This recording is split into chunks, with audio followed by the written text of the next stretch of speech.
Ćao, moje ime je Zorica Božić-Miljanović i pomažem preduzetnicima da postave jasne emocionalne granice tako da ono što im je lično u odnosu sa sobom i sa svojim bližnjima ne remeti dalji rast i donošenje odluka kako za sebe i odnose sa ljudima koje vole, tako i u biznisu. Ostani do kraja i poslušaj šta je to kontrola, kako je nastala i kako da se s njome izboriš, kako da je shvatiš tako da ti postane bliska, ali da je ne zloupotrebiš protiv sebe. Kontrola je nastala onda kada smo bili bespomoćni i često je to bilo onda kada smo bili mali i zavisili smo od drugih ljudi koji su donosili svoje odluke.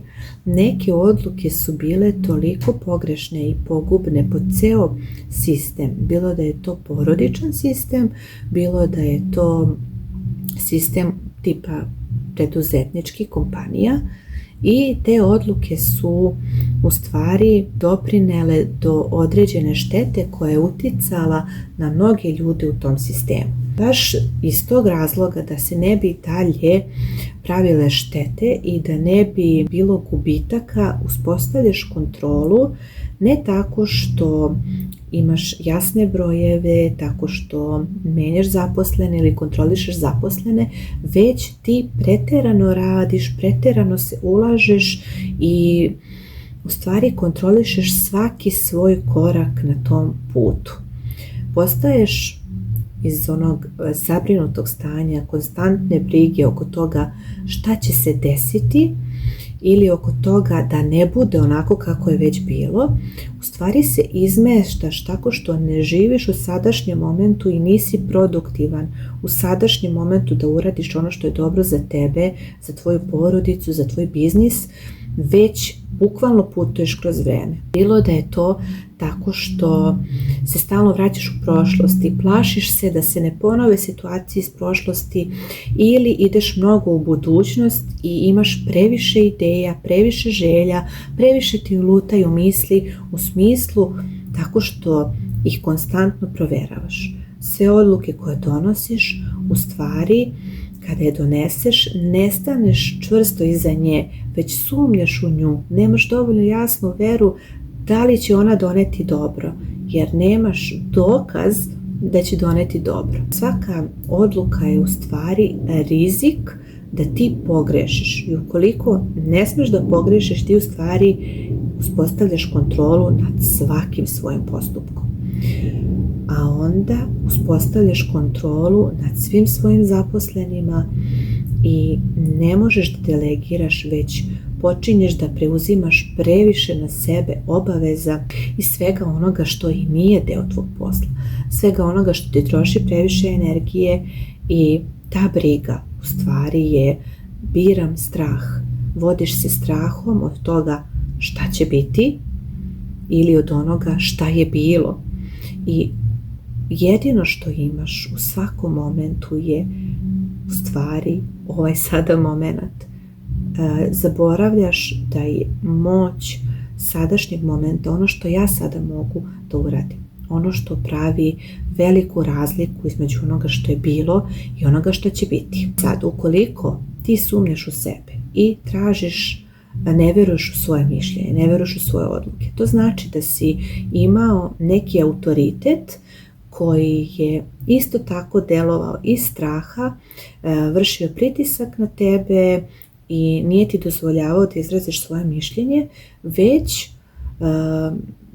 si se povlačio i ajde kao poslušat ću taj autoritet, a s druge strane imaš i onaj deo intuicije i onog glasa u tebi i osjećaje koji kaže šta je ispravno da uradiš. Često ćeš pod pritiskom autoriteta da popustiš i taj autoritet ne mora da postoji. Taj autoritet može bukvalno da bude roditelj u tvojoj glavi, u smislu kako me je tata učio da se postupa sa ljudima ili da se postupa sa svojim članovima porodice, kako me je tata učio da brinem ili mama, nebitno ko je od autoriteta, bilo ko je uticao na tvoj život u momentu kada ti nisi imao dovoljno iskustva da donosiš prave odluke koje su krupne i mišljenja ljudi koji su za tebe u tom momentu bili uspešni. U zavisnosti od toga koji autoritet čuješ u svojoj glavi, čije uverenja i čije programe za život živiš, od toga zavisi koliko ti imaš kontrolu nad svojim životom ili nemaš. Ukoliko nisi u sadašnjem momentu u smislu šta ja danas mogu da uradim za ono što želim da bude deo mog života, deo mog poslovanja, već brineš, ti sebe dovodiš u to da se vodiš strahom, da se sa njima ne suočavaš i da donosiš odluke iz straha i to te čini konstantno nesigurnim i postaješ preopterećen, preokupiran i onda kreće previše razmišljanja, previše davanja, previše ulaganja koji nisu u skladu sa realnim stanjem, sa onim što treba da bude cilj i plan za ostvarenje tog cilja.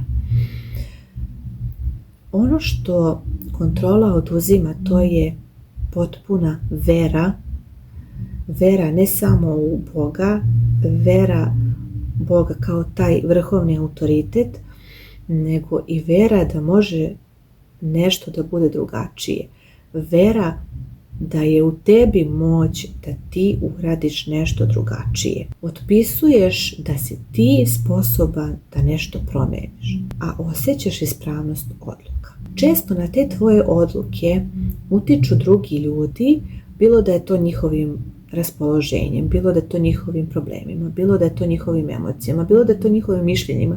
Oni svi u stvari utiču na tvoje odluke. U stvari ta preokupiranost nije samo tim izazovom koji imaš, ta preokupiranost je i tome šta će ta druga osoba da pomisli, šta će ta druga osoba da osjeća, šta će ta druga osoba da uradi. I ti se u stvari fokusiraš na drugu osobu umjesto na ono što je da uradiš do tebe, samo do tebe. U tim momentima ispada da je tebi više stalo do te druge osobe nego do sebe. To tako i jeste, to tako i izgleda. I u stvari samo prebacuješ pogrešno fokus tamo gdje on ne treba da bude. Kako ovo da savladaš, kako ovo da uhvatiš? Kada god si preopterećen osobom i njenim postupcima i tome šta će da bude nakon što ona uradi neku stvar, radnju, ponašanje, što god. U stvari ti polaziš iz pozicije da ta osoba ti nije pouzdana, ne možeš u nju da se uzdaš, ona samim time nema neke određene sposobnosti i veštine, nema ni tvoja jasna uputstva šta treba da radi i u tim momentima već kreće magla u vašoj komunikaciji i u tvom doživljaju o realnim veštinama te osobe, realnim potrebama i realnim željama te osobe. Često se osjećaš bespomoćno u tom odnosu i da ne možeš ništa da uradiš, već je to tako kako jeste, ta osoba je moćnija od tebe, ali to je u stvari taj doživljaj bespomoćnosti onda kada si bio jako mali i kada si zaista zavisi od toga kako drugi ljudi brinu o tebi. Da li ćeš preživjeti ili nećeš preživjeti. Kada su ti drugi ljudi donosili pogrešne odluke, a svaki čovjek donosi pogrešne odluke, prosto je to nemoguće izbeći,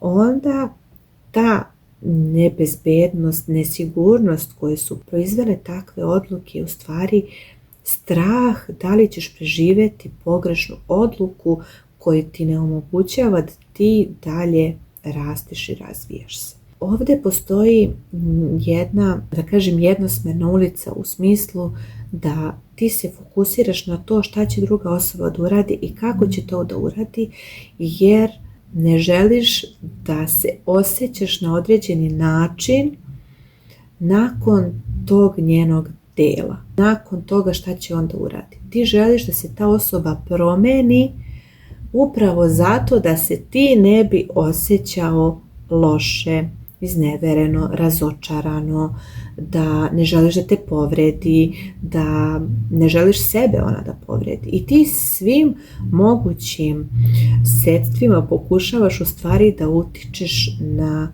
postupke te osobe. Onda počinješ pretjerano da joj pomažeš, daješ joj rješenja. Ono sve što su propusti u delovanju, ti u stvari žmuriš na to. Ne komuniciraš jasno kada se ljutiš, šta ti smeta, da li si pobesneo, nego prosto i tu štetu koja nastane preuzimaš na sebe i ta osoba ne odgovara za ono što je načinila kao štetu. I onda ono što je u stvari odgovornost druge osobe ne preuzima ta osoba, nego preuzimaš ti i rešavaš, čistiš ono što je ta druga osoba pokvarila, ti se osjećaš krivo. A u stvari ta osoba treba da preuzme odgovornost za to i da osjeti tu krivicu, jer krivica kaže napravio sam štetu, uradio sam nešto loše. I krivica uglavnom povlači odgovornost u smislu potrebno je da uradim nešto po tom pitanju, da to što sam uradio ispravim, izvinim se, bilo koji način drugi da to delo koje sam uradio stanem iza njega i kažem šta sad ja mogu da uradim po tom pitanju, kako ovo da rešimo, kako da ispravim, kako da nadoknadim štetu. Kada su pobrkani ovi postupci u tom smislu šta su čije misli, šta su čije osjećanja, šta je čiji deo posla, ti u stvari gubiš kontrolu. Gubiš na kontrolu nad svojim mislima, gubiš kontrolu nad svojim osjećanjima i imaš samo tu preteranu odgovornost koja u stvari krene tebe da kontroliše, jer je to onda uradit ću sve što treba, ne za sebe, ne za biznis, ne samo za druge ljude, za sve što treba uradit ću samo da ne budem opet kriv. Jer kada preuzimaš mnogo odgovornosti, uglavnom ti i dalje u stvari ti uvek za sve optužen i uvek si za sve ti kriv. Pozivam te da me zapratiš na Instagramu i ovdje da se subscribe-uješ i za više ovakvih videa zaprati me i piši mi u DM. Psihoterapija Zorica na Instagramu, čujemo se i vidimo.